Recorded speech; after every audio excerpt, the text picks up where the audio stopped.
Allez les amis, un petit challenger, mais tout petit, mais avec un très grand salon. Vous vous souvenez du chausson 650? Et ben c'est son jumeau, c'est le challenger 250. C'est le même quasiment, c'est tout pareil. Allez, alors ce qu'on va faire, c'est qu'on va mettre directement le bandeau technique, on perd pas de temps, comme ça vous aurez toutes les données qui vous intéressent. Donc on est sur un véhicule qui fait 6,39 m. Donc très contenu, hein. Vous allez voir la place qu'on a à l'intérieur, c'est dément.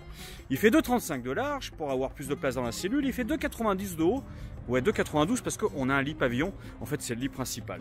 C'est celui qui a le grand salon, face. Vous avez compris? Vous voyez quel je veux dire? Ouais, vous avez tout compris. On a deux places isofixes, ça c'est bien pour les enfants.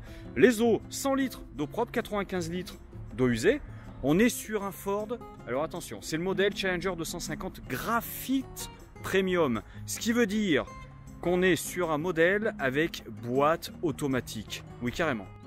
Et nous, en plus, on a rajouté un petit pack qui va bien pour avoir 170 chevaux, carrément. Boîte automatique 170 chevaux, les anti-brouillards, les commandes au volant, on sera pas mal. On a le store également, le panneau solaire, on est sur un chauffage carburant 4000 watts, bien sûr le châssis c'est un 3,5 tonnes. Nous avons une charge utile de 540, mais en plus on va avoir les anti-brouillards, les commandes au volant, on a tout qui va bien. On est sur des roues 16 pouces, Ford oblige, et on est chaussé en continental, camper renforcé sur les flancs. Confirmation qu'on est bien sur un 170 chevaux boîte automatique. Pour ce qui est du store les amis, c'est le boîtier noir et c'est la marque Tulé. Et tant mieux parce que les articulations sont aluminium, elles sont beaucoup plus costauds. Finition graphite premium, donc on est teinté directement dans la masse, c'est du polyester teinté gris top. Et au-dessus du pré-équipement porte-vélo, on a une caméra de recul dans la plasturgie directement. Petite particularité de ce modèle, exactement comme son jumeau, le chausson 650, ce Challenger 250 à la sortie, vous voyez, l'évacuation du chauffe-eau-chauffage qui est juste au-dessus à l'arrière. Comme on est sur une finition premium, on va avoir la douche d'été. Juste à côté l'Energy Box avec aussi le remplissage des eaux propres 100 litres qui est juste là. Là, on a, vous voyez, un trop-plein qu'on peut mettre quand on est plus nombreux pour pas dépasser la charge utile. Et à côté, toute la partie électricité avec les fusibles et le disjoncteur. Et c'est pourquoi à côté on va retrouver, vous voyez, le branchement P17, puisque toute l'électricité est là. Logiquement, vous devriez trouver la batterie juste de l'autre côté de la paroi. L'emplacement gaz est juste à côté de la trappe de diesel, hein, à raison de une bouteille propane 13 kg. Trappe de diesel qu'on pourra ouvrir directement en ouvrant la porte chauffeur, hein, parce que c'est juste un petit taquet qui le bloque. Donc on a ici 70 litres de carburant, et là on a donc nos 19 litres d'AdBlue. Pour la porte de soute, nous avons une ouverture de 184 de haut par 60 de large, avec une étagère escamotable qui est juste là, vous voyez, qu'on peut relever, voilà, allez, scratcher, si on veut partir au ski et pouvoir mettre du matériel un petit peu plus haut. La deuxième porte de soute, elle, fait 104 par 62, donc vous voyez que cette année, hein, ils ont bien rattrapé, c'est-à-dire qu'avant on avait une avancée, ça descendait, on avait le sol. Je pousse les compléments, ça c'est pour faire le lidinette, hein, c'est les coussins supplémentaires. Vous voyez qu'on a un sol dans la soute qui est totalement plat, ça c'est une évolution de ce modèle, avec en plus les rivets d'attache et la soute bien entendu est chauffée. On a 150 kg maximum dans cette soute, une prise 12 volts, une prise 220 qui est là, et juste là, une porte coulissante qui donne accès directement à la salle de bain qui est en fond de cellule. Ah oui, également, un éclairage est présent. Côté passager, on va trouver la trappe des toilettes, hein, comme d'habitude, ça je vous montre plus, c'est exactement la même chose avec rallonge et roulette. Ici, on a la prise de gaz pour le barbecue parce qu'on est sur une finition premium. À côté, les grilles du réfrigérateur, donc réfrigérateur Trimix automatique AES. Donc il va fonctionner sur le gaz, le 220 et le 12 volts. On a nos rétroviseurs dégivrants automatiquement au démarrage mais rabattables manuellement. Et bien entendu des BA cadres affleurantes. Et feu à LED de jour. Et maintenant on va faire une petite visite à l'intérieur parce que je sais que c'est ce qui vous intéresse le plus. Finition premium oblige, porte luxe, double point de fermeture centralisée avec le porteur. Et nous avons également la moustiquaire, hop, pour se protéger des vilains moustiques. Bon déjà le porteur les amis, on est sur le Ford Transit avec du fait la station multimédia XZent qui va recevoir directement l'image de la caméra de recul. Le support pour smartphone intégré directement dans le tableau de bord. La boîte automatique 6 rapports. Le volant simili-cuir surpiqué avec directement le régulateur limiteur, les boutons de raccourci, vous savez, pour prendre le téléphone quand il est en Bluetooth, etc. Monter, couper le son, baisser le son, tout ça. L'anti-patinage intégré. Comme nous sommes sur la version Premium Graphite, nous avons les stores intimité directement intégrés dans la plasturgie du porteur. On les a devant, mais on les a également sur les côtés, bien entendu. Un port USB est présent, un 12 volts également, une boîte à gants côté passager, le double airbag passager et un 12 volts juste au-dessus du volant conducteur.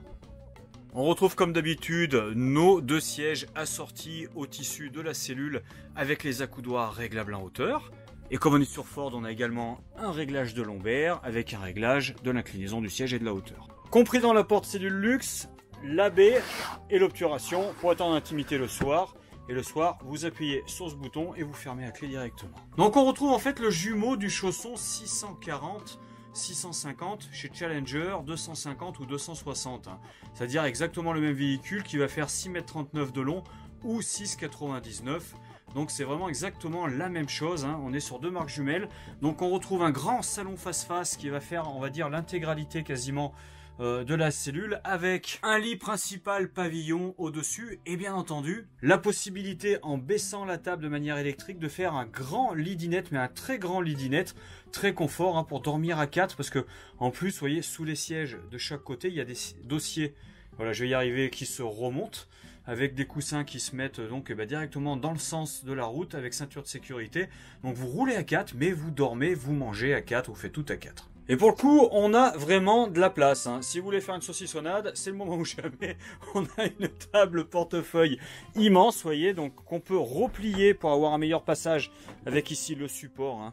Donc cette table également est totalement amovible comme ceci. Voilà, on peut vraiment la bouger, on peut la dégager complètement. Voilà, si on veut faire son yoga au milieu, on dégage la table. On a vraiment beaucoup de place. C'est-à-dire que dans ce petit profilé de 6,39 m, je vous rappelle, c'est vraiment très contenu pour un camping-car. On a le sentiment d'être dans un grand intégral. C'est juste stupéfiant. Vous voyez la place qu'on a dans ce véhicule, c'est stupéfiant quand même. C'est vraiment incroyable. Donc en plus, on circule vraiment. Moi, c'est un véhicule, je vois le samedi quand j'ai des clients qui le visitent, on peut se retrouver à 4-5 dedans sans se gêner, sans se cogner. Donc après on arrive au fond où on a la salle de bain, donc avec les toilettes toujours orientables et la chasse d'eau qui est cachée derrière avec le niveau qui s'allume quand la cassette qui est, vous voyez, directement intégrée à l'intérieur. Quand la cassette est pleine, ça s'allume, ça vous avertit. Donc là vous avez le dressing et là vous avez la douche. Tiens, on va regarder la douche. Avec une belle porte, juste une seule porte, pas d'accordéon, une seule porte qui est absolument magnifique. Moi j'aime beaucoup cette finition. Notre colonne de douche et notre caillebotis bois. Voilà, donc vous voyez que la finition, en plus on est vraiment sur le premium, c'est absolument magnifique. On voit que le passage de roue est très bien négocié. On est quasiment sur du 70-70 au carré. On est vraiment sur, là pour le coup, même si vous êtes rugbyman, que vous êtes un petit peu costaud, vous n'aurez pas de mal à passer. On retrouve également, vous voyez, le sèche-serviette intégré directement, voilà, dans le lanterneau de 40-40 et un éclairage LED qui est au-dessus. Et donc toujours notre belle porte de douche fumée comme ça, aimantée. Donc on la ferme, elle s'aimante, on part. Ça, les aimants, c'est un peu la découverte des 3 dernières années, c'est juste magique en camping-car. On a ici la porte coulissante. Alors ça, vous voyez, c'est une demande des clients à la base, qu'ils ont c'est des desiderata de clients via les emails de Trigano qui ont demandé, parce qu'au début ils l'avaient pas mis, celle-ci elle y était pas, c'était totalement fermé. Là maintenant vous pouvez ouvrir et fermer et accéder à des packs d'eau, des choses comme ça, vous pourriez ranger dans la soute arrière. Nouveauté également de cette année, maintenant vous avez une fermeture. Voilà, pour les petits rouleaux de printemps. Donc là avant c'était ouvert, maintenant c'est fermé. On trouve également, vous voyez, un grand tiroir juste sous notre lavabo, notre petite vasque directement intégrée dans le plan de travail, vous voyez, un petit peu marbré comme ceci. Là vous aurez normalement des verres pour pouvoir mettre tout votre matériel, pour vous brosser les dents. Là on les a cachés pour pas que ça disparaisse. Un joli mitigeur chromé, pas encore noir mat, ça va pas tarder j'imagine l'année prochaine à tous les coups, c'est en train d'arriver un peu partout. Des ambiances LED un peu partout, vous voyez, alors là on a une porte transparente avec des petites retenues quand on roule comme ça pour pas que ça se casse la figure, et encore des aimants. Et juste là, donc là après on va être sur, voilà, donc là ça s'est déplacé, avant c'était là, maintenant c'est passé là. On a notre baie quand même pour pouvoir aérer quand on prend la douche, un éclairage LED juste au-dessus, une patère noir mat, vous voyez, c'est en train d'arriver un petit peu partout, ce noir mat, c'est un petit peu la tendance qu'on retrouve dans toutes marques confondues. Et quand on vient ouvrir ici, vous voyez, on va retrouver donc 1, 2 et 3 étagères avec tout, comme d'habitude, les ouvertures pour pouvoir caler toutes nos affaires quand on roule. La partie arrière vient se fermer, voilà, pour l'intimité. Vient un rideau, un petit peu comme ce qu'on trouve à l'image de ce qu'on trouve sur les armoires, vous voyez, dans les bureaux. Là, c'est blanc brillant, c'est très joli. Donc ça, c'est très pérenne. On a toujours un petit peu peur avec ça, mais non, je vous assure. D'ailleurs, regardez, vous avez normalement, quand vous roulez, vous mettez ici. On a un scratch, voilà, pour la sécuriser. Et c'est surtout ça, en fait, qu'il faut faire. Faut pas l'oublier, parce qu'autrement, ça va venir taper. C'est là que ça va s'abîmer. Allez, on va regarder le dressing. C'est à ce moment-là qu'il faut appeler madame, parce que c'est ça qui va, je pense, faire pencher un petit peu la balance pour la décision. Donc, vous voyez, il y a eu beaucoup d'évolutions sur le dressing hein, en 2021-2022. On va retrouver déjà, vous voyez, des suspensions comme ça pour mettre nos affaires. Et surtout, de chaque côté, on a des tiroirs qu'on n'avait pas sur les modèles précédents. Et ça, une optimisation, je pense qu'ils ont été voir un petit peu du côté d'un groupe français qui les a copiés, qui avait rajouté ça. Ils se sont dit, c'est pas idiot, on va le faire nous également. Allez, il n'y a pas de raison, hein. En plus, tiroir, vous voyez, quand on ferme, il y a ça qui vient le bloquer. Pour les sécuriser, ça, même s'ils sont lourds, ça ne va pas partir dès que vous allez tourner. En plus, on a rajouté des élastiques pour maintenir toutes vos affaires. Et une barre de suspension, bien entendu, pour pendre vos vêtements. Donc, comme je vous le disais en amont, on a un siège qui est caché sous cette banquette. Donc, je vais tout de suite enlever les coussins. Je vais remonter le dossier et mettre tout ça en place pour que vous ayez une petite idée du rendu final. Donc, j'ai enlevé mes coussins. Vous voyez que le dossier est là. On vient juste prendre cette manette qu'on met en position qui va libérer donc le dossier, le remonter et la lâcher. Hop, quand il sera en position droite. C'est aussi simple que ça. À noter qu'en dessous, vous voyez, et ça on le verra tout à l'heure quand ça sera relevé, qu'on a toujours un petit emplacement pour ranger des chaussures ou des mules, enfin tout ce que vous voulez. Des Santiago, si vous voulez, si vous allez au Texas, pourquoi pas. Ou des Stetson, des chapeaux. Et voici, et comme on peut le voir sur l'étiquette, c'est la marque Agouti. Donc c'est vraiment, vraiment gage de qualité hein, au niveau des sièges. Hein. Ceux qui en ont déjà eu des Agouti, ils savent que c'est très très bon. À ce moment-là, on va ranger cette partie-là pour qu'on puisse passer les pieds. Et maintenant, je remets les coussins et on aura notre siège, tout simplement. Et voici, le siège est en position. En plus, et ça, de chaque côté, on a nos rideaux, vous voyez, qui sont aimantés comme ça. Voilà, un petit peu comme dans les bateaux. Autrement, vous pouvez carrément le dégager en haut. C'est-à-dire que quand vous roulez, enfin, quand votre passager sera assis à l'arrière, il pourra quand même regarder la route. Et si c'est les petits-enfants, comme ça, ils seront pas malades. Vous remarquerez que cette baie-là est condamnée. On peut pas l'ouvrir, celle-ci, par projection. Pourquoi on peut pas l'ouvrir? Parce que si elle est ouverte et qu'on ouvre la porte-cellule, ça va venir taper et la casser. C'est juste pour cette raison-là. Allez, maintenant, on va regarder un petit peu ce qui se passe sous cette banquette. Il y a des choses à voir, donc j'enlève tous les coussins et je reprends ma caméra. Donc on retrouve de la même manière notre dossier qui va venir se remonter. Faites juste attention, parce que là, vous savez qu'on a une rallonge de plan de travail qui se trouve ici, donc il faudra bien la rabattre avant de remonter le dossier, mais ça, c'est bien évident, vous aurez compris. Là, on a des choses, on va ouvrir, qu'est-ce qu'on a ? On a le chargeur de la batterie auxiliaire qui est là. La batterie auxiliaire n'est pas là. La batterie auxiliaire, vous voyez, je pensais qu'elle était là, parce qu'on avait la prise là-bas. On a juste le chargeur, les câbles vont passer là-bas. Elle est sous le siège passager, la batterie auxiliaire. Sur les Ford, batterie auxiliaire sous le siège passager, batterie de démarrage sous le siège du conducteur. Comme ça, vous pouvez pas vous louper, vous savez que c'est sous les sièges. Et de chaque côté, vous avez des petites cachettes, ils sont juste là. Quand vous n'êtes pas dans votre camping-car, il faut mettre les choses précieuses ici. Mais chut, faut pas le dire. Vous avez également ici un petit fourre-tout, c'est à peu près profond comme ça. Vous voyez, alors je vais éteindre, voilà, cette lumière, ici, celle-là. Vous avez un petit fourre-tout, c'est-à-dire ça, quand le lit pavillon est descendu, ça vous permet de ranger des affaires. Et ça, de chaque côté, ici et également ici. Au pied de la banquette, on va trouver donc juste à côté du bouton de débrayage du dossier, on va trouver une prise de 101 quand vous êtes branché à l'extérieur. Et une ambiance LED, vous voyez, c'est assez joli, hein. Il y en a partout. Les ambiances LED, c'est toujours très très joli dans les camping-cars. Allez, on va baisser la table, ça se baisse électriquement. Au niveau de la dinette, au niveau de la cuisine plutôt, on a des boutons, on appuie là, et normalement ça descend, mais pour ça, il faut que j'allume le panneau de contrôle.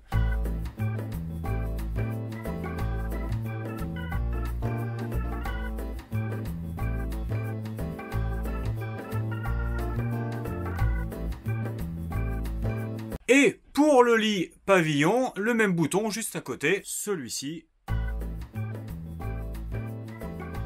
Alors juste avant, parce que ce qui est malin chez Challenger, c'est qu'ils ont des épaissis, vous voyez. les dossiers. Et oui, par contre, il faut quand même enlever ça. Il faut quand même enlever les coussins. Mais le fait d'avoir très intelligemment désépaissi les dossiers, ça permet de les laisser en place. Quand on descend le lit, ça va passer. Vous n'avez pas la gymnastique journalière des dossiers à enlever à chaque fois. Vous voyez, il descend quand même relativement vite. Hein. Et voici le lit au plus large, parce qu'il y a un petit décochement au niveau des pieds, fait 140. Et au plus fin, donc au niveau des pieds, pour qu'on puisse sortir facilement, eh bien, il fait 125. Pour ceux qui se posent la question, le lit est à 80 pour ce qui est de la hauteur. Donc c'est plus bas que dans un fourgon. Et généralement, on est à peu près à 250 kg sur ce type de lit. Le seul truc, c'est qu'il faut surtout pas, comme j'ai vu dans une vidéo d'un constructeur en plus, monter le lit avec quelqu'un dessus. Constructeur allemand, dont je tairai le nom. Et il faut, quand vous montez le lit, il faut qu'il y ait personne dessus. Par contre, vous pouvez laisser la couette. Vous pouvez laisser les oreillers, mais si vous laissez les oreillers, vous allez perdre en hauteur. Donc on a 1,80... Combien on a à l'intérieur? Ouais, on a 2,11 à l'intérieur. Donc ça va, hein, c'est pas non plus, à moins que vous soyez très grand. Mais bon, généralement on enlève les oreillers, on laisse la couette, on peut tout à fait laisser tout ça en place. Maintenant on va faire le lit dinette en dessous pour avoir une petite idée du lit qu'on peut proposer à nos enfants ou à nos amis quand ils nous accompagnent à la campagne, dans notre joli camping-car de 150 Premium Graphite. Je fais quand même le test, je bouge, ça bouge absolument pas. Hein. C'est-à-dire qu'il n'y a pas de balancement, vous inquiétez pas. Et oui, tout ça parce que le lit est dans des rails, il est stabilisé dans des rails. Vous voyez, donc il est vraiment extrêmement stable. Et le truc, ce qui est sympa, c'est qu'on tourne les sièges de l'autre côté pour avoir le dossier comme ça. On peut se poser avec ses oreillers sur les sièges pour regarder la télé. Parce que vous savez, le support télé est déjà intégré directement au-dessus du frigo dans la petite niche là-bas. Donc ça fait une position pour regarder la télé tout à fait confortable. Évidemment, ce lit, vous le mettez à mi-hauteur si vous le désirez. Il y a juste ici de quoi mettre une échelle hein, pour pouvoir y accéder. Parce que l'échelle, elle est... Vous voyez, juste en dessous avec les filets de sécurité pour les enfants et les lattes de bois. Voici, et en plus il y a écrit Trigano sur le matelas. Donc c'est même, ça se trouve, c'est fabriqué, ces matelas sont peut-être fabriqués en Ardèche. Donc nos emplettes sont nos emplois, ça fait plaisir.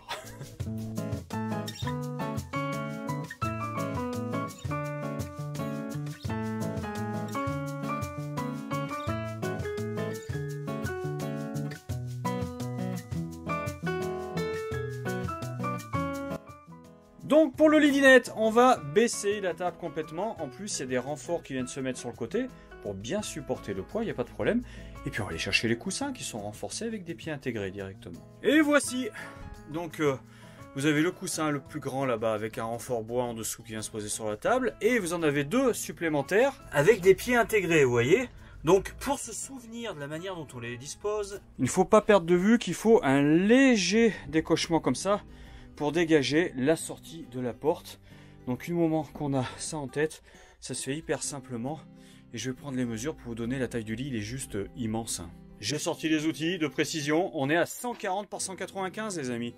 Or 140 au plus grand. Mais bon, à deux enfants, à une personne, vous dormirez super bien. D'autant plus que là c'est bon, il y a du renfort, il y a du rembourrage costaud, vous serez plutôt pas mal. Après on prend nos pieds comme ça, hop ça se baisse et on n'a plus qu'à les ranger dans la soute. J'en profite juste que j'ai enlevé les coussins pour que vous ayez une idée quand même de la soute, de la taille de la soute, vous voyez quand même. Je vais aller chercher mon mètre comme ça, parce que j'imagine qu'il y a des passionnés de vélo qui regardent les vidéos. Je vais vous donner la hauteur, que vous ayez une idée précise. C'est vrai? Tu veux être dans la vidéo ou pas Lolo? Non? J'ai encore ressenti mes outils de précision, on a 114. 114 de haut exactement par la largeur. On va regarder ça tout de suite. Ben un bon petit 76 de large. Et je le vois, j'y pense, mais ce type de revêtement au sol, ça fait jamais sale. C'est un bonheur à l'entretien. Moi je vais en mettre partout chez moi, c'est vraiment juste extraordinaire. Et je me rends compte que j'ai oublié de vous en parler, mais l'évacuation des eaux grises est juste à l'arrière, derrière la roue arrière côté passager. Au-dessus de la partie conduite, on a un grand skyroof qui vient s'ouvrir hein, avec moustiquaire et obturation pour être tranquille. Des petites loupiottes LED avec un inter qui est sur le côté juste là et des petites niches comme ça pour ranger 2-3 bouquins d'air de camping-car par exemple. Un port USB dans la casquette, enfin 2 ports USB exactement de 1 et 2 ampères. Et ça c'est la clé pour verrouiller les boutons de la table et du lit pour pas que les enfants s'amusent avec. Également vous pouvez enlever ça et il y a une clé qui est fournie avec, vous pouvez mettre dedans pour le remonter manuellement si vous étiez par exemple en panne de batterie auxiliaire. Allez, un maxi frigo de 167 litres les amis avec une porte dédiée pour le conservateur. Et une porte dédiée pour la partie réfrigérateur. En plus, c'est les nouveaux avec les petites tablettes transparentes absolument magnifiques. Donc là, il n'est pas allumé, donc il n'est pas tout bleu, mais autrement, il est très joli. C'est un petit peu la fête à la maison. Ce réfrigérateur est Trimix. Il va fonctionner sur le gaz, sur le 12 volts, batterie auxiliaire, et sur le 220 quand vous êtes branché. Il crée par contre du froid uniquement sur le gaz et sur le 220. Sur le 12, il le conserve. Donc prévoyez bien de le brancher avant de partir en week-end. Il faut bien aller, on va dire 3 heures pour qu'il soit bien froid. Et en dessous, hop, encore un petit rangement. Dans l'entrée, on va trouver un miroir. Et au-dessus de ce miroir, on va trouver, vous voyez, ici la commande programmable de notre chauffage Everspatcher. C'est l'équivalent d'un Webasto. C'est un chauffage qui s'alimente de manière autonome, même sans le moteur allumé, sur le carburant du véhicule. Donc vous pouvez partir au ski, là vous aurez 70 litres de carburant, hein, au lieu d'avoir 2 fois 13 kg. Là vous êtes plutôt pas mal. On a à côté tous les niveaux. Donc niveau, savoir si on a en eau propre, en eau sale, alimenter notre pompe à eau, alimenter tous nos éclairages de 12 volts, etc. Donc ça c'est le tableau de bord du capitaine. Bon bah voilà les amis, j'ai terminé la visite de ce Challenger 250 Graphite Edition Premium, hein, c'est vraiment le donc boîte automatique 170 chevaux avec caméra de recul, panneau solaire et store. C'est un super véhicule. Bon, celui-ci est vendu et bon, les prochains vont entrer dans un petit moment, je ne sais pas quand. Mais bon, déjà vous pouvez d'ores et déjà nous les réserver parce que je pense pas qu'il y ait de grosses évolutions à part des petites améliorations comme ce qu'on peut avoir depuis 2-3 ans. Donc voilà les amis, si vous cherchez un véhicule de 6,39 m, petit, compact, avec beaucoup de place, beaucoup de confort, hein, pour 2 ou 4, et ben je pense que ce véhicule est exactement ce qu'il vous faut. Allez, sur ce, et ben comme la nuit commence à tomber, moi je vais y arrêter là.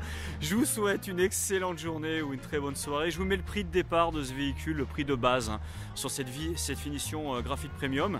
Vous avez également la Start Edition, hein, vous avez des éditions un peu moins chères en boîte manuelle, donc sur Fiat ou Ford, hein, les deux existent. Et bah sur ce, je vous souhaite une bonne route, soyez prudents. Mettez-moi dans les commentaires si vous avez aimé cette configuration, si elle vous plaît. Voilà, ce qui vous a plu, ce qui vous a moins plu, ça m'intéresse toujours vos retours. Et sur ce, bah écoutez, je vous dis à bientôt sur Visite Express et bien entendu chez Martin Caravane. À bientôt les amis.